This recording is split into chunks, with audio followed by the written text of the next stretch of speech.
प्यार में दिलवा हार गईल हो,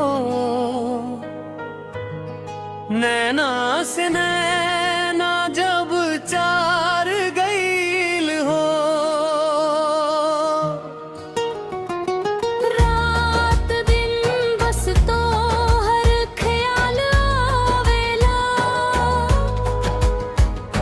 सजनी तोहरा बिना मन ना लगेला।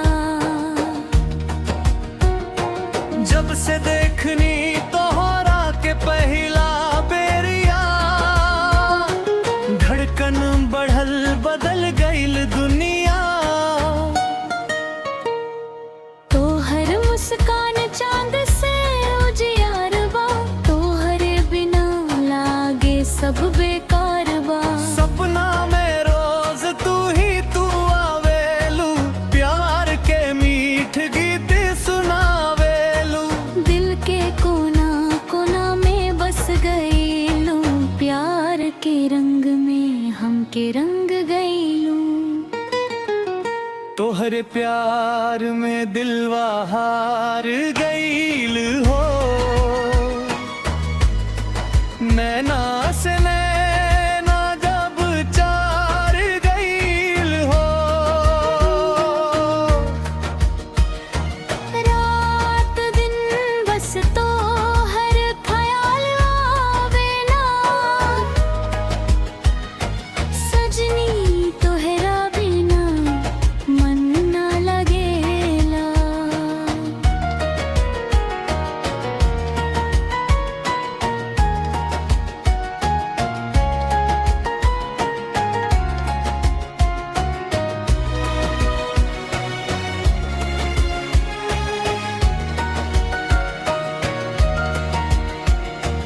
बागे गली में जब तू निकल लो, देख के तोहरा हम तमच लो। पायल के छन छन मन बहकावे, तोहर आदा दिलवा के तड़पावे। सावन के बदरिया जैसन अखिया, देख के भूली जाई सब दुखरिया। तोहरे संग जीवन बिताई के चाही, जन्म जन्म साथ निभाई के चाही। तोहरे प्यार में दिलवा हार गईल हो, नैना से नैना जब चार गईल हो। रात दिन बस तो हर ख्याल आवेला, सजनी तोहरा बिना मन ना लगेला।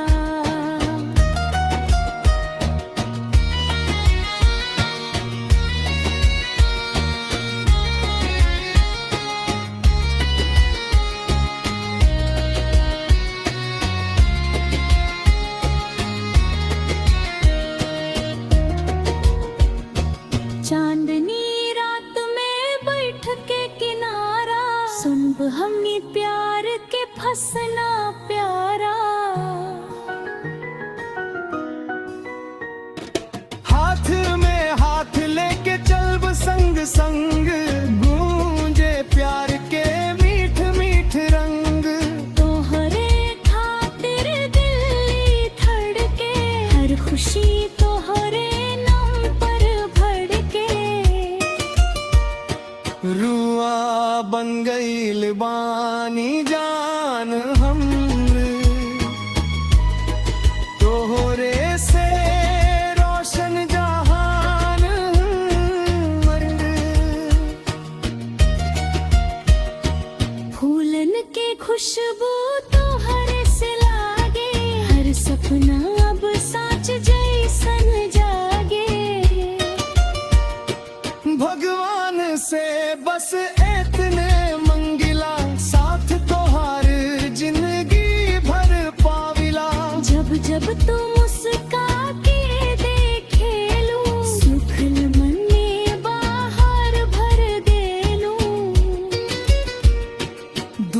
ना जई है जान हमार तोहरे बिना सूना संसार तोहरे प्यार में दिलवा हार गईल हो नैना से नैना जब चार गईल हो रात दिन बस तो हर ख्याल आवेला सजनी तोहरा बिना मन ना लगेला